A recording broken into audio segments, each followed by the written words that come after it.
Hello everyone, this is day 2 and 3 from Chicago City. And our second day started with Willis Towers Skydeck Chicago. It is 103rd floor building that's 9 floors higher than 360-degree Chicago of the 110-story Willis Tower, the second tallest building in North America after One World Trade Center. Skydeck Chicago boasts breathtaking views of the city. Visit on a sunny day and you may be able to see far beyond Chicago's borders to Indiana, Michigan, Wisconsin, and other parts of Illinois. The highlight for most visitors is the ledge, extending beyond the building's exterior. This platform is made entirely of glass, even the floor. Travelers also like the video screens that show that it would be like to stand 103 floors above the Chicago attractions, including Wrigley Field and Millennium Park. However, long lines quickly form for Skydeck Chicago, so plan on arriving early or purchasing a Chicago City Pass, which covers expedited admission into the attraction. Or simply pay extra for expedited entry, which involves an express line into the elevators. Willis Tower and its skydeck sit above the South Wacker Drive on the western edge of the loop. You will find the Quincy or Willis L station nearby, as well as several bus stops and a parking garage. The skydeck is open daily March through September between 9 a.m. and 10 p.m. and October through February from 10 a.m. to 8 p.m. General admission starts at $28 for adults and $22 for children ages 3 to 11, where expedited entry starts at $55 per person. Standard entry fees are covered by Go Chicago cards. And this is the video I have taken when I was going through the elevator to the 103rd floor. It compares this building to other attractions around the world or in US. You can find many restaurants, shops and restrooms provided inside the Willis Tower. And for more information, check out the Skydeck Chicago's website. And after reaching the 103rd floor, this is the view we can see. Then we head towards the famous deep dish pizza of Chicago called the Giardino's Pizza. Not only famous for the deep dish pizza, Chicago is also known for Michelin-starred fine dining restaurants, Great Turquoise in Pilsen, Indian Fare on Devon Avenue, Vietnamese on Argyle Street, killer old school steak houses. When it comes to the best restaurants in Chicago, there are almost no limits. Google Maps or Apple Maps will give you solid directions, and the Uber and Lyft apps can find you a ride at just about any address, any time of the day or night. Most rideshare drivers work for both services in some experiences.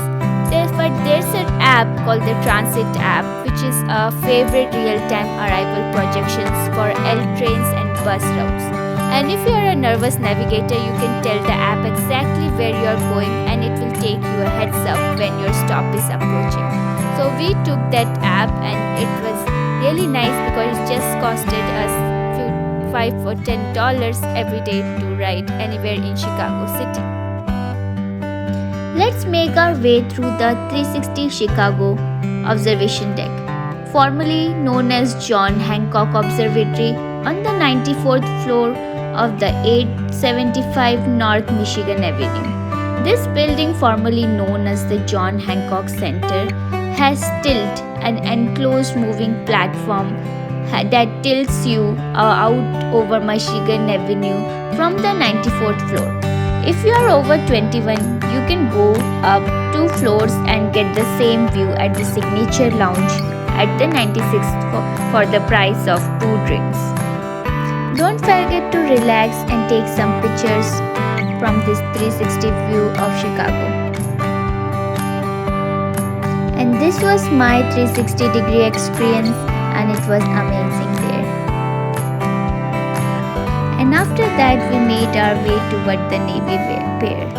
Personally, I'm not a big fan of Navy Pier as it is somewhat of a tourist trap, but it is a must do if you're going to a new place. There are fun attractions at Navy Pier, as Ferris wheel. There are rides, games, restaurants, shops at the Chicago Children's Museum and the Chicago Shakespeare Theatre. Navy Pier is also the starting point for viral sightseeing tours and cruises. And if you are visiting Chicago in the summer, you might want to stay for the fireworks at Navy Pier every Wednesday and Saturday nights. Navy Pier has certainly come a long way since it was originally constructed in 1914 as the world's largest pier at 292 foot wide and 3000 feet long. Navy Pier, which originally called Municipal Pier 2, was built for shipping and entertainment. Folks enjoyed the cool breeze from the lake during the hot and humid summers. The pier boasted its own theater, restaurants, streetcars, and emergency hospital. Navy training took place at the pier, and as many as 200 World War II planes still rest at the bottom of Lake Michigan as a result of accidents during training. And being a software engineer, I keep looking for Google head office all across the world. And we walked all around the Chicago city, seeing best of the art installations. Like this one, it's called the Calder's Flamingo. Is it a bird? Is it a plane? No, it's a giant flamingo. Red is the greatest color in the world. It totally is. And the 53-foot brilliant red flamingo sculpture shines brightly in the middle of the dark surroundings of Federal Plaza. And that's a great view to see. After that, let's head towards the architecture tour that combines lake views with your river cruise for an inclusive look at Chicago's skyline, innovation, and design. It's an Art Deco style statue on an Art Deco building. And like the Academy Award, the Oscar doesn't have a face. It's just part of that style, that Art Nouveau, Art Deco style. The other explanation, this is the fun one, is that the artist who designed her in the 1920s didn't think anyone was going to notice or be up that high to ever see that he didn't finish the statue. So he didn't finish and still collected his paycheck, which is a super Chicago way to do things, and I kind of respect him for that one. Now, before I get to the big kahuna here, I do want to give a little bit of love to this pink octagonal building just in front of it with that kind of white crown on top. It's actually one of my favorites growing up in the Chicago area as a kid. It's 311 South Wacker.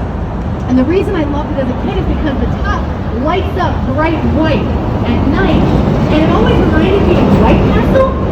And if you don't know what White Castle is, don't worry about it. Trust me. But this was built in 1983 by Cohn, Pedersen, and Fox. And the top, when it was first lit, was actually so bright, birds mistook it for the moon and it altered their migrational paths for a while. They have to turn it down. The brightest it ever gets nowadays is about a third of as bright as it can be, which is bonkers. But also bonkers is this incredible view of the tallest building in Chicago, 1,450 feet to the roof, the one and only Sears Tower! That is the Sears Tower. I know. It is spelled W-I-L-L-I-S, but the W is silent. With a Chicago accent, it's pronounced Sears. And it's Comiskey. Sorry. It's hard to be a White Sox fan anywhere, let alone in this city. They're not on the south, even on the south side. But we're making our way past. We lost our view for the time being. And I want to get into this whole name change thing. We'll get our view back in a moment. So, typically, whoever owns the most floor space gets the naming rights for a building. And when it was built in 1974 by Skidmore, Owings & Merrill, a big-time Chicago architecture firm, it was Sears and Roebuck. They had most of the building. We had a huge catalog industry in Chicago for department stores at this point. Big-time stuff. And they needed all that floor space. Unfortunately, in 2008, there was this hit very hard. They had to move out of the building. Unfortunately, again, it was still the recession and nobody else really had a lot of money. Certainly not to take a chance on moving into such an iconic building, which was, I believe, still tallest in the world at the time. Now, I don't think the verge was finished yet. So this, they needed to sweep the deep in order to get someone to take stake in the building. So they offered the naming rights to whoever bought the most floor space, and that was Willis, an insurance firm from the UK. Bought 4 floors in a 110-story building. They have the naming rights till 2025. It doesn't seem like long now, but in 2009 it was a very long window. Now they do not have the 44 space these days. United, the airline does, but they've already got the United Center where the Bulls and Blackhawks play. I think the best bet for United Airlines would be the Sears Tower presented by United. Right? That would do a lot to repair their image, at least with Chicagoans. I'd fly United with them. It's gotta be better than standing up on the field there, I'll tell you that. Right? They don't have seats on those planes, do they? I never so. But we're coming up, we got a train getting in. Did anybody ride the metro to get into the city today? Maybe not today, but just in general. I love the metro. I take it to go home and visit my parents all the time because I have 2 phones and no car. So we're coming up after Monroe Street here. We're going to get a little bit into the engineering, and this is a nice one to start with because it's a little bit more simple and easier to explain, I think, than some of the other ones. This coming up is the Chicago Mercantile Exchange, or the MERC, as a lot of people call it. Built in 2008 by Butcher Johnson and Associates, and they had an interesting problem because this is another location for stock trading. And just like in all the old 80s movies where they're yelling and waving across the floor, you couldn't have anything blocking your view or deals being made. So the center section here is where their trading room floor was. They couldn't have any support pillars to hold up this. An alternative to a river cruise is to take a walk along the Chicago River. The river walk is one of the best spots in Chicago for people watching, and there are also restaurants, shops, and places to sit along the way. You can also hop on a water taxi here. Chicago's Lakefront Trail is a great way to see Chicago and enjoy incredible views. Chicago's Lakefront Trail is a paved path on a 18th mile long stretch along Lake Michigan, and it's a great spot to people watch and get some exercise. You can find a map with the access points to the lakefront trail here. In the summer and weekends, the lakefront is packed with locals and visitors walking, running, and riding bikes. Most people don't think of Chicago as a beach destination, but Chicago has many beaches on Lake Michigan. Oak Street Beach and Ohio Street Beach and are conveniently located close to the major tourist attractions. North Avenue Beach is more of a party beach and is located close to the Lincoln Park, so you must visit there to enjoy the beach view in Chicago. Chicago is known for their love for their sports team, so if you have time to enjoy sports, you might want to attend a sporting event.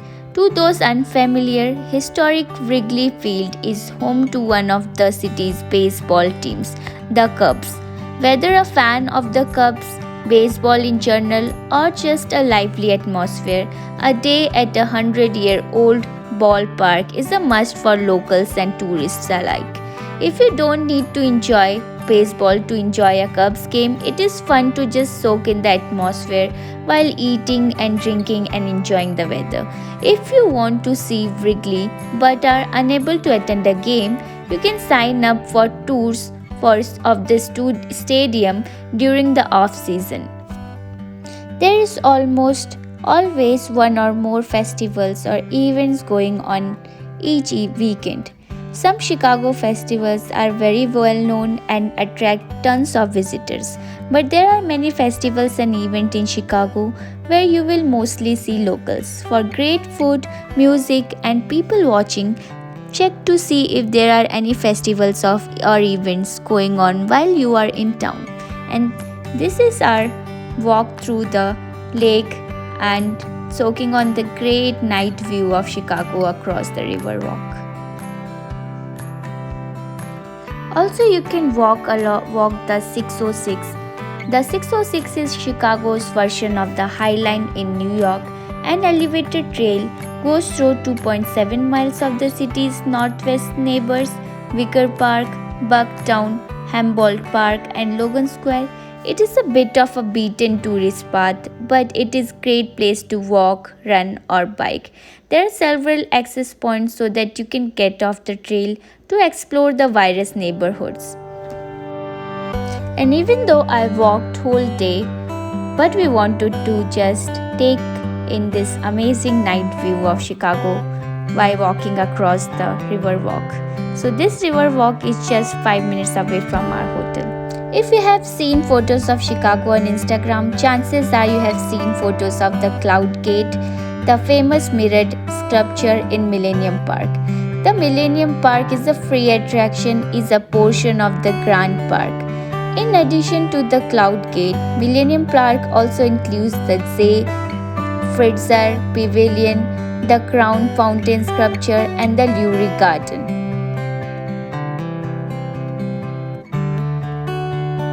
Velvet Taco, where we can find flavors like chicken tikka masala, bacon cheeseburger, and tofu, and many different kinds of taco there.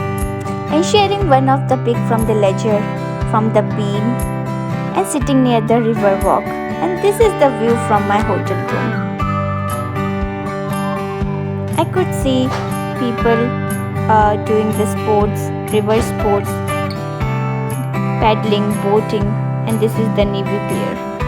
And just making some Instagram videos for near the river walk. And this is the place you can write anything at the 360-degree observation deck. And don't forget to check out the Art Institute of Chicago and other great museums. Chicago has many great museums which are worth visiting. Depending how much you enjoy museums, you might want to spend some time in one or more of them visiting Chicago. The Art Institute of Chicago is the top pick and is conveniently located next to Millennium Park. It is one of the oldest and the largest art museums in the United States and is frequently found on the list of the top museums in the world. Other good museums include the Adler Planetarium, the Shed Aquarium, and the Field Museum, which all located near each other on the museum campus. The Adler Planetarium is still closed, but it's worth visiting the outside for amazing skyline views from there. Remember, we said we did a lot of walking? A good chunk of that would take place inside the Chicago's must-see museums.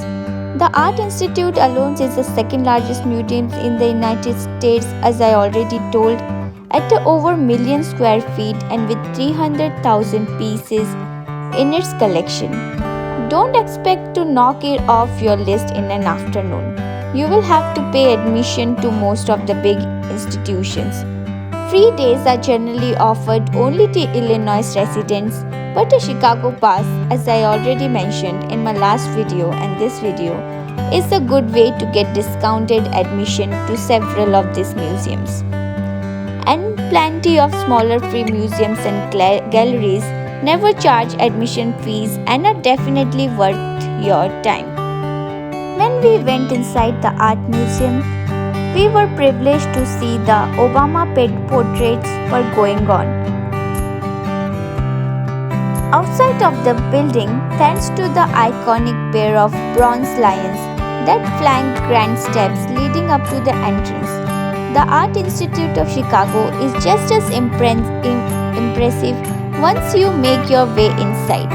With more than 300 artworks in its permanent collection, you will find thousands of paintings, photos, sculptures, and drawings displayed throughout a sprawling complex of galleries and halls.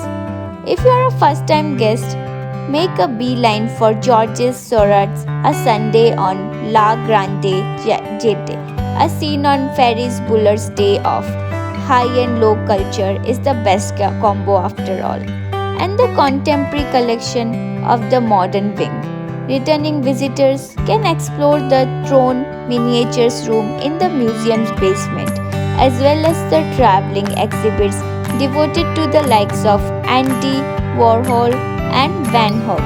Arguably too much art at this situation, We are not complaining, but let's go and see for yourself what you like and what you like. I want to see the most. Also, there's the Museum of Science and Industry that is located in Hyde Park and is a bit out of the way from downtown Chicago, but it is a really fun museum with hands-on activities and interactive exhibits there.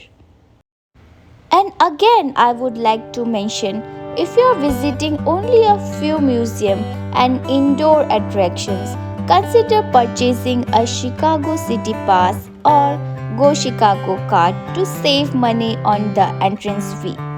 After checking the Picasso installation, let's go to the Field Museum. So, exploring the world of dinosaurs, ancient Egypt, glittering gemstones, and prehistoric North America with a visit to the Field Museum of Natural History.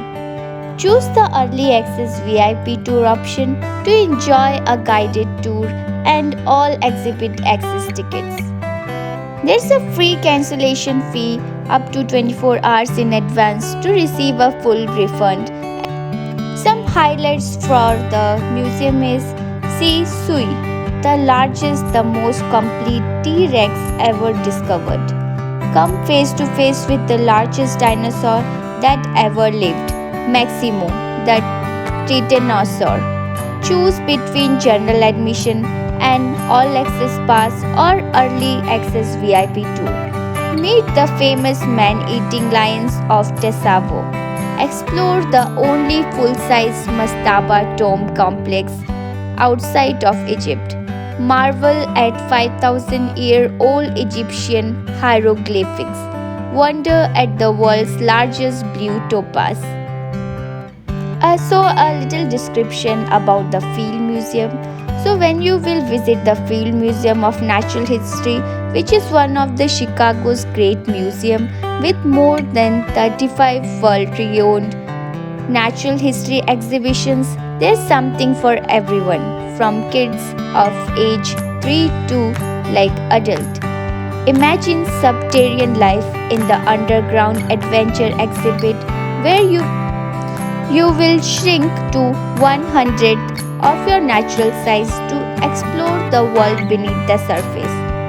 Admire sparkling gemstones in the Hall of Gems and marvel at one of the largest collections of Chinese jade in North America in the Hall of Jades. Then you can follow the stories of the Ice Age, mammoth hunters, and the temples of the Inca and Aztecs, or visit the Dinosaur Hall Evolving Planet exhibit to mingle with giant sloths, woolly mammoths, Sui, and Maximo. All this is included with the general admission ticket option. You can also upgrade to the All Access Pass and receive entry to a 3D movie and all 3 ticketed special exhibitions. I would recommend choose the Early Access VIP tour option. For an experience upgrade feature, a 1-hour VIP small group tour of the museum's dinosaurs with an expert before the museum open to the general public. Take pictures with Sue or Maximo without the crowds, and then explore the rest of the museum on your own with an all-access ticket, which also includes a 3D movie titled Waking the T-Rex. The Field Museum fuels a journey of discovery across time to enable solutions for a brighter future rich in nature and culture. With almost 40 million specimens and artifacts in our collections, including Sui, the largest, most complete Tyrannosaurus Rex, there's something for everyone. Start planning your visit at fieldmuseum.org. And when you are done doing all the museums, the night is for the river walk. And thanks for watching my video, everyone. Be healthy, be happy.